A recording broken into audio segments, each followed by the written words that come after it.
네, 오랜만에 GBS 본문으로 말씀을 전합니다. GBS 교재 순서를 따라서 계속해서 요한일서 말씀을 보고 있습니다. 수련회 이전에 2번 나누었고요. 오늘 3번째로 요한일서 말씀을 같이 볼 텐데요. 짧게 요한일서 배경에 대해서 복습을 한번 하고 가도록 하겠습니다. 요한일서는 누가 썼죠? 짱입니다. 예수님의 제자 사도 요한이 초대교회 성도들에게 쓴 편지입니다. 소아시아 지역에 요한의 긴밀한 영향을 받는 교회들이 있었고 그들에게 전하는 권면입니다. 이 편지를 쓸 당시 그 요한 사도의 나이는 아주 많았어요. 90세가 넘는 나이로 알려집니다. 그래서 이 편지를 받는 사람들은 요한과 동년배 비슷한 나이대라기보다는 자녀 세대, 손자, 손녀 세대, 믿음의 다음 세대들이었다고 볼 수 있겠습니다. 그래서 요한은 이렇게 표현을 합니다. 이 서신을 읽는 사람들에게 있어서 나의 자녀들아 이렇게도 표현을 하고요. 사랑하는 자들아 이렇게도 표현을 합니다. 심지어는 어떤 표현까지 사용하냐면 아이들아 라는 표현까지 이 성경을 읽는 독자들에게 사용합니다. 최고 연장자가 신앙에 있어서나 나이에 있어서나 최고 연장자가 다음 세대들을 향해 전하는 말씀인 것입니다. 어떻게 보면은 예수님을 실제로 보았던 그 대부흥의 세대는 예수님이랑 나이대가 비슷한, 요한과 나이대가 비슷한 사람들이었을 거 아니에요. 그런데 그 세대들은 이미 다 지나간 세대가 되고 다음 세대들이 그들의 신앙을 물려받은 이런 조금은 이제 긴장이 있고 다음 세대로 넘어가는 그러한 상황이었는데요. 이렇게 내적인 좀 위기가 있었고 외적인 상황까지도 좋지 않았습니다. 부흥과 충만 이런 단어보다는 고난과 핍박 같은 단어가 그들에게 더 친근할 정도로 어려움이 있었던 상황입니다. 거기에 더해 교회 안에서는 이단들이 나타나서 사람들을 미혹하는 이전에는 겪지 못한 문제들도 발생하고 있었던 시기였습니다. 그래서 이 기쁨이 넘치기보다는 감격이 뜨겁게 올라오기보다는 세상과 대항할 수도 없을 정도로 힘이 사라져가는 그들에게 오늘 말씀을 통하여서 간절하게 권면하고 소망을 주는 것이 요한일서고요. 오늘 살펴보실 말씀입니다. 오늘 본문을 통해서도 그들이 꼭 듣고 붙들어야 될 말씀을 전합니다.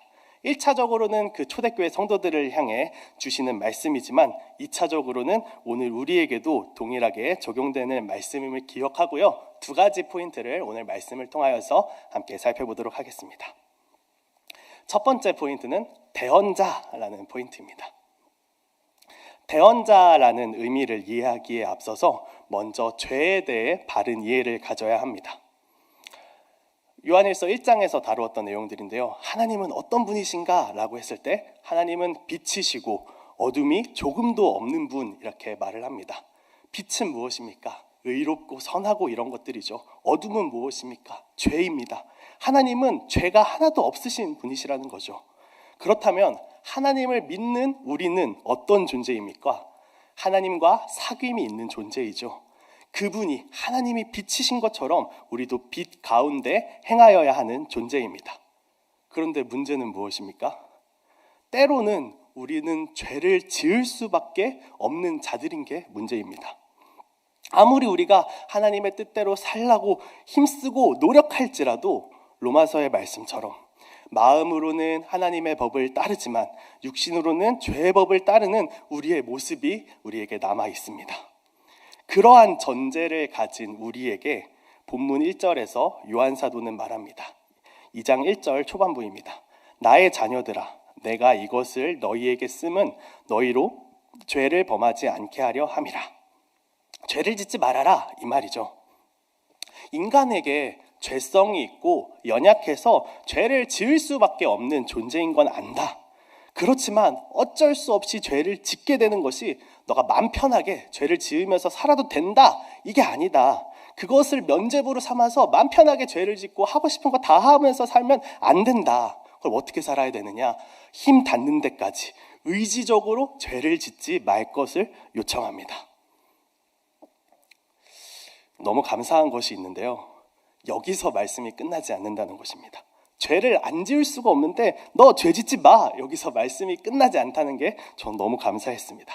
2장 1절 하반부를 같이 읽으면 좋을 텐데요. 만일 이후로부터 같이 한번 읽어볼까요? 시작. 만일 누가 죄를 범하여도 아버지 앞에서 우리에게 대언자가 있으니 곧 의로우신 예수 그리스도시라. 아멘. 우리가 원치 않게 안타깝게 죄의 자리에 빠지더라도 절망하지 않을 이유가 있습니다. 바로 아버지 앞에서 우리의 대언자가 있다는 것입니다. 대언자라는 말 많이 들어보셨습니까? 흔하게 사용되는 말은 아닌 것 같습니다. 한글로 번역된 이 대언자라는 단어는 대신 말을 전해주는 사람, 이런 뜻이고요. 원어를 살펴보았을 때 헬라어로 파라클레토스라는 단어입니다. 이 단어는 도움을 주기 위해 옆에 있도록 요청받은 사람, 이런 의미를 갖습니다.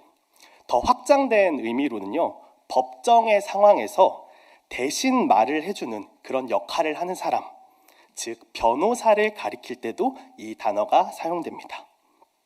그러니까 아버지 앞에서 우리에게 대언자가 있다, 이 말은 하나님 앞에서 예수님이 우리의 변호사가 되어주신다는 말씀으로도 볼 수 있습니다. 말씀의 이해를 돕기 위해 법정에 대해서, 법정 상황에 대해서 조금 설명을 드려보도록 하겠습니다. 혹시 법원에서 재판을 받아보신 분 있으십니까? 그렇진 않더라도 뭐 국민참여재판 이런 데 참여해보신 분 있으십니까? 예, 없으십니다. 대부분 아마 가보시진 못하더라도 드라마나 이런 매체들을 통해서 좀 접해보신 적은 있으실 것입니다. 저도 그렇고요. 재판이 열릴 때의 상황을 제가 설명을 드리겠습니다. 재판을 열릴 때 여러 인물들이 재판 그 장 안에 있죠. 거기에 피고인이 있습니다. 피고인은 누구냐면은 뭔가를 잘못했거나 누군가에게 피해를 끼쳐서 고소를 당한 사람입니다. 그래서 이 재판을 통해서 이 피고인의 죄가 무거운지, 죄가 가벼운지, 아니면 이 사람이 무죄인지 판결을 받아야 하는 그런 사람입니다. 그렇다면 판결을 하는 사람이 있겠죠. 그 사람은 판사입니다. 여러 증거들을 종합하는데요. 검사의 말도 듣고 변호사의 말도 듣고 증인들의 말을 이렇게 다 종합해서 잘잘못을 따져서 땅땅땅 판결을 내는 사람이 판사입니다. 검사도 있습니다. 검사가 다양한 역할들을 하지만 간단하게 말하면 이 피고인의 잘못들을 어떻게든 밝혀내는 사람이 검사입니다. 그와 반대의 사람이 있습니다. 유일한 피고인의 편에 서는 사람이 변호사인데요.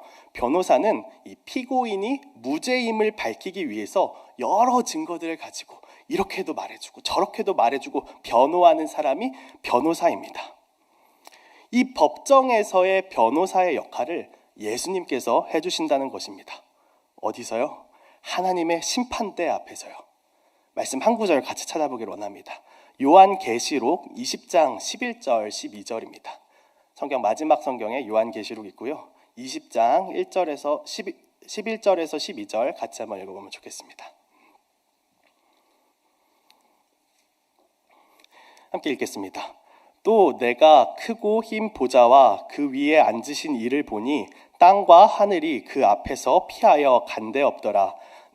또 내가 보니 죽은 자들이 큰 자나 작은 자나 그 보좌 앞에 서 있는데 책들이 펴 있고 또 다른 책이 펴졌으니 곧 생명책이라. 죽은 자들이 자기 행위를 따라 책들에 기록된 대로 심판을 받으니. 죽은 자들이 자기 행위를 따라 책들에 기록된 대로 심판을 받으니, 이렇게 기록합니다.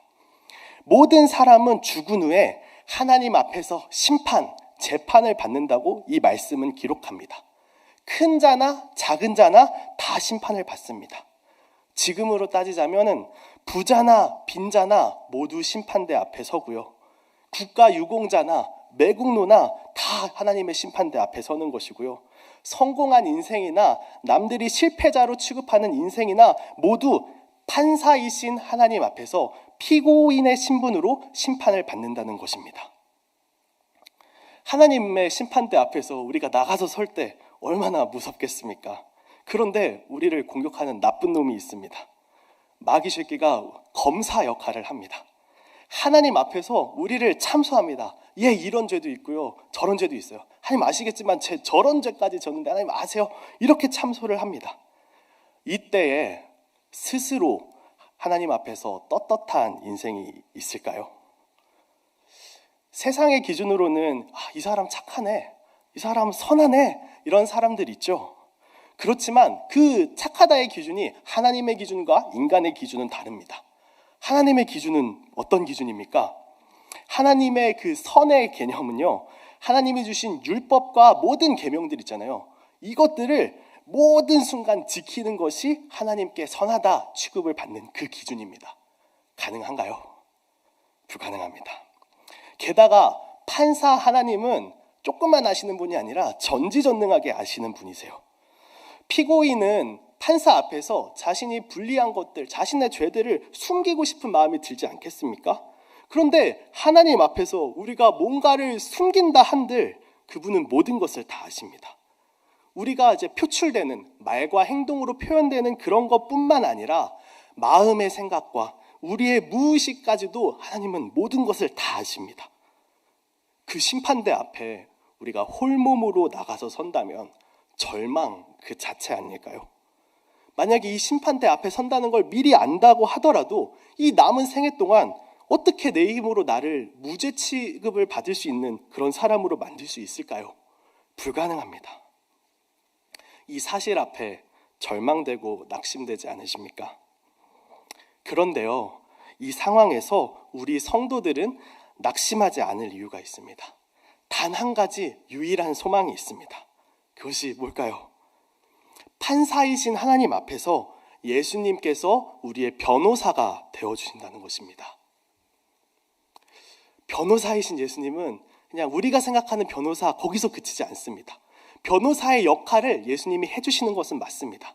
그런데 예수님은 인간 변호사와는 수준이 다르신 분이십니다. 인간 변호사를 우리가 이제 선임을 했을 때 물론 최선을 다해서 돕겠지만 확률 아닙니까? 무죄를 얻어줄 수도 있고 아닐 수도 있고. 그래서 변호사를 선임할 때 계약서를 쓴다고 하는데 승소할 때 그리고 패소할 때 내는 돈이 다릅니다. 조건입니다. 그 승소를 하면 돈을 더 줘야 되고요, 패소를 하면 돈 덜 줘야 됩니다. 몇백만 원, 몇천만 원을 인간 변호사에게 준다고 하더라도 100% 무죄 보장을 받을 수는 없는 것입니다. 이것이 인간 변호사의 그 역할의 한계겠죠. 그런데 예수님의 변호는 효력이 100%입니다. 예수님은 우리의 무죄의 증거들을 막 엄청나게 수집을 해서 변호해 주시는 수준이 아니고요, 예수님 그 자신이 우리의 증거가 되어주셔서 100% 무죄 판결을 받아주십니다. 더 나아가 무죄 판결을 넘어서서 하나님과의 관계를 회복하여 주시는 말도 안 되는 일을 이루십니다.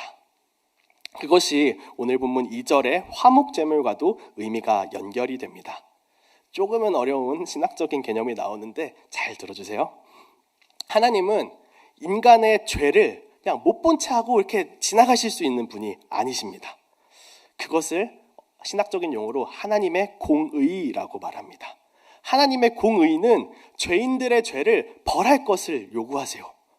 하나님은 자신의 공의를 충족시키기 위해 죄인들의 죄의 값은 사망인데 그 벌하시는 게 마땅하시고 당연한 것이죠. 그런데요, 하나님은 자신의 공의를 충족시키면서 인간을 살리시고 구원하실 방식을 우리에게 제시하여 주십니다. 바로 그 방법이 하나님의 독생자 아들 예수 그리스도를 화목제물로 이 땅에 보내주신 일입니다. GBS 교재에서 화목제물을 이렇게 정의합니다. 화목제물은 죄에 대한 하나님의 노여움을 가라앉히고 하나님을 만족시켜드리는 속죄제물, 이렇게 말합니다. 죄인이 자기 죄 때문에 죽어야 마땅한데 그 대신에 속죄제물이 죽어서 죄인을 벌해야 하는 하나님의 공의를 만족시키는 것이 속죄제물입니다. 구약시대 땐 속죄제물이 동물이었어요. 그래서 제사하러 나아갈 때마다 내가 죽어야 하는데 이 동물을 대신 죽임으로 이 죄가 동물에게 전가되었고 죄가 해결되었다, 이렇게 했는데 그것은 불완전했습니다. 그래서 제사할 때마다 드렸어야 되는 것이었습니다. 그런데 신약의 예수님께서 우리의 완전한 화목제물이 되어서 오신 것입니다. 어떠한 일을 행하셨습니까? 인간의 몸을 입고 이 땅에 오셨고요. 이 땅에서 모진 고초 다 당하시고 십자가에 달리셔서 우리가 받아야 할 형벌을 대신 받으신 것입니다. 십자가에서 우리 죄의 문제를 모두 해결하시고 부활하신 것입니다. 이것이 우리를 위한 화목제물 되신 것입니다. 이로 인해서 우리는 우리가 받을 하나님의 진노에서 벗어나게 되었고, 더 나아가 하나님과 화목하게, 하나님과 사귐이 있게, 그리고 하나님 안에 우리가 거할 수 있는 존재가 되었습니다. 이것을 믿으십니까? 아멘. 이것이 사도 요한이 초대교회 아들과 딸, 그런 존재들에게, 성도들에게 전했던 메시지고요. 오늘 우리에게 주시는 말씀입니다. 이 귀한 진리를 분명히 알고 믿고 주님 주시는 기쁨을 충만하게 누리시는 여러분 되시길 소망합니다. 아멘. 두 번째 포인트 살펴보겠습니다. 두 번째 포인트는 순종입니다. 앞서서는 1절, 2절을 살펴봤는데요. 거기에는 죄도 있었고 대언자도 있었고 화목제물도 있었고 짧은 구절에 많은 내용들이 담겨져 있었습니다. 그런데 3절에서 6절은 단순합니다. 그러니까 순종해라, 딱 이 한 가지를 말하는데요. 이어서 살펴보기를 원합니다. 3절, 4절을 보시면은 이 구절에서는 안다, 알매 개념을 정의합니다. 3절에서는 하나님의 계명을 지키면 우리가 그를 아는 것, 이렇게 말을 하고요. 4절에서는 우리가 그를 안다고 하고 그의 계명을 지키지 않는 것은 거짓말이고 진리가 없는 것, 이렇게 말합니다. 4절을 거꾸로 말하면은 하나님을 안다고 하는 것은 계명을 지키는 것이다, 이렇게 볼 수 있는 것입니다. 그래서 3절과 4절은 같은 말을 반복하는 것입니다. 하나님을 아는 것과 계명을 지키는 것, 이거를 이퀄, 동일하게 두는 것이죠. 즉 안다면 그대로 살아야지 사는 것과 아는 것의 괴리를 용납하지 않는 것입니다. 일반적으로 우리가 그냥 아네, 알고 있어, 이것과는 다른 정의이죠. 사복음서에서 예수님이 정말 많은 사역들을 감당하시는데 그 중에 귀신 들린 자의 귀신을 내쫓아 주시는 축기 사역도 여러 차례, 수차례 기록되어 있습니다. 그 중에 한 에피소드가 있는데요. 예수님이 그 귀신 들린 자를 딱 마주쳤을 때 귀신 들린 자의 그 안에 있는 귀신이 한 말이 있습니다. 그 말이 아주 놀라운 말입니다. 딱 마주치자마자 귀신이 한 말이 지극히 높으신 하나님의 아들이요, 나와 당신이 무슨 상관이 있습니까? 이렇게 말을 합니다. 귀신이 지극히 높으신 하나님의 아들이요, 예수님을 봤을 때 그런 말을 한 것입니다. 지식에 있어서는 전혀 틀리지 않고 너무나 정답을 말했죠. 당시 사람들, 예수님을 따라다니던 군중들, 심지어는 제자들보다도 바른 이해를 했다고 말을 할 수 있습니다. 그러나 이 귀신이 성경이 말하는 알다의 정의로 예수님을 아는 것일까요? 아닙니다. 성경은 이름이 뭐고 출신이 어디고 누구를 만났고 이런 백과사전과 같은 정보를 알미라고 여기지 않습니다. 여기서 히브리어의, 구약성경 히브리어의 야다의 개념을 생각해 볼 수 있는데요. 그 야다의 기본적인 뜻은 알다입니다. 근데 깊은 의미의 알미예요. 경험하여 아는, 구체적이고 실제적인 알을 얘기를 합니다. 부부 사이에 있어서 감출 것이 없는 그러한 관계의 알의 개념을 야다, 알다의 개념으로 합니다. 여기서 그 귀신은 어떠합니까? 이 귀신이 지식으로는 하나님을, 예수 그리스도를 지극히 높으신 하나님의 아들이요, 이렇게 알지만 하나님과의 교제가 있었을까요? 예수 그리스도의 사귐이 있었을까요? 그런 것이 없었습니다. 하나님을 오랜 시간 동행하여서 경험하는 알은 배제한 채 지식으로만 아는 알미였던 것입니다. 우리에게도 동일합니다. 우리도 하나님을 아는 사람들이죠. 그렇다면 우리의 알은 귀신이 지극히 높으신 하나님의 아들이요 라고 한 그 말뿐인 알미입니까? 아니면 하나님의 자녀로 그분과의 사귐이 있고 깊은 교제가 있고 매 순간 그분과 동행하였을 때 비로소 깨닫게 되는 그런 알을 소유하고 계십니까? 성경은 머리의 지식과 마음의 중심이 일치되는 것을 진정한 알미라고 합니다. 오늘 말씀이 좀 강하게, 묵직하게 우리에게 다가오는 것 같습니다. 왜냐하면 이 편지는 앞서 언급했듯이 초신자에게 주는 편지가 아니에요. 예수님을 전혀 모르는 자들에게 주는 편지가 아니라 이미 그리스도를 믿는 성도들을 대상으로 하여서 쓴 편지이기 때문입니다. 고난과 핍박이 있음에도 힘써 싸워 나아가야 하는 믿음의 용사들에게 필요한 메시지이기 때문입니다. 만약 예수님을 처음 믿는 자들에게 요한이 서신을 쓴 거였으면 하나님의 사랑과 은혜의 측면을 강조했을 것입니다. 하지만 이들은 말씀을 듣고 믿음의 도약을 해야 되는 이들이었습니다. 그들에게는 이미 너네는 주님 알지 않느냐? 그러면 살아내야지. 왜 말과 행동이 다르냐? 이런 강한 메시지를 줄 수 있는 대상이었던 것이죠. 인간이 처음 태어났을 때도 그렇지 않습니까? 어린아이들은 모유밖에 먹을 수 없습니다. 그 다음은 밍밍한 음식, 부드러운 음식밖에 먹을 수 없습니다. 상당히 성장하고 난 이후에나 질기고 딱딱하고 자극적인 음식을 먹을 수 있습니다. 청년부에서도 여러 훈련 과정이 있는데요. 지금 3가지 훈련 과정이 있습니다.